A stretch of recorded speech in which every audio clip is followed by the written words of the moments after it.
Великий привіт усім! І сьогодні я б хотіла поговорити, що б я змінила, аби я пішла в старшу школу і ще раз. Не будемо довго тягнути, поїхали! І перша річ, яку б я зробила, аби я пішла вчити старшу школу і ще раз, я б побільше спілкувалася з людьми не з мого класу.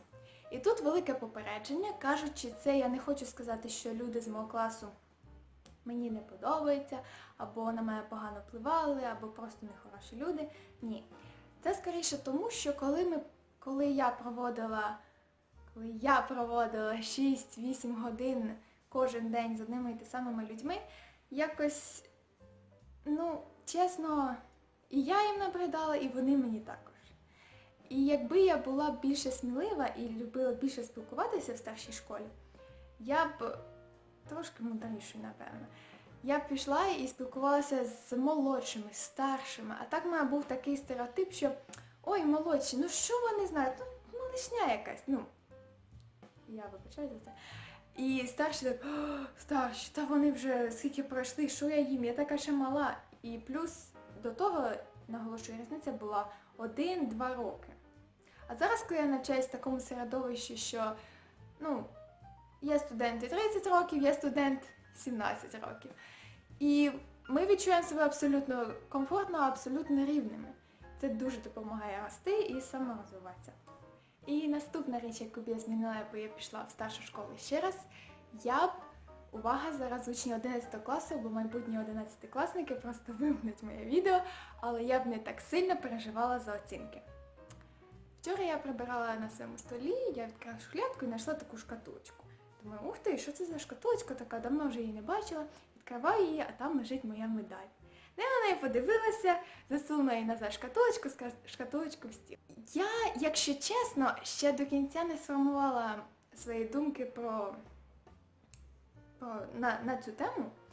І я, якщо чесно, не вважаю, що всі страждання, старання, всі оці ставлення високих планок, вони були задарма. Ні.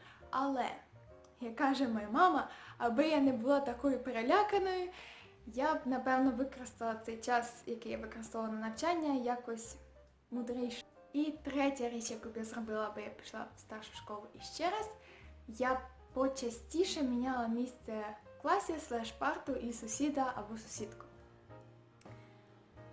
Скажу чесно, це було дуже зручно сидіти з одною людиною 7 годин на день, кожен день і 7 років. І плюс ми ділили підручники, в нас були спільні проекти, презентації, і вони швидше відбувалося все це діло, і це було дружніше і зручніше. Коли я вигравала в цьому плані, я програвала в тому плані, що коли ти йдеш в університет або взагалі в дорослому житті, ти не вибираєш одну людину і ти завжди будеш з нею тільки працювати або вчитися. Ні. Я не могла пристосуватися до інших людей дуже швидко, тому що в мене був оцей алгоритм до цієї тільки людини, з якою я найбільше проводила часу, моєю сусідкою по парті. Нам було добре, але якщо б я хотіла підготувати себе краще, я б побільше міняла моїх сусідок по парті і місце в класі.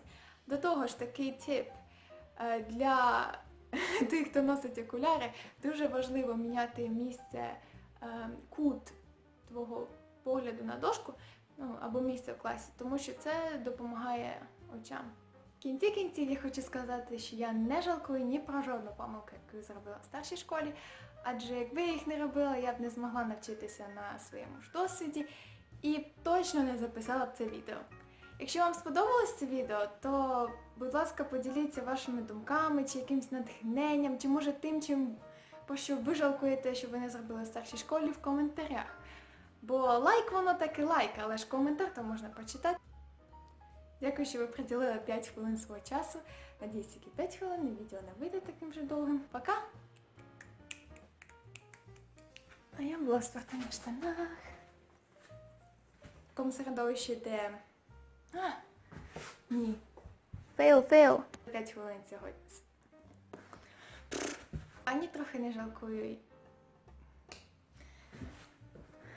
Отак случається, коли ти не підготовлена.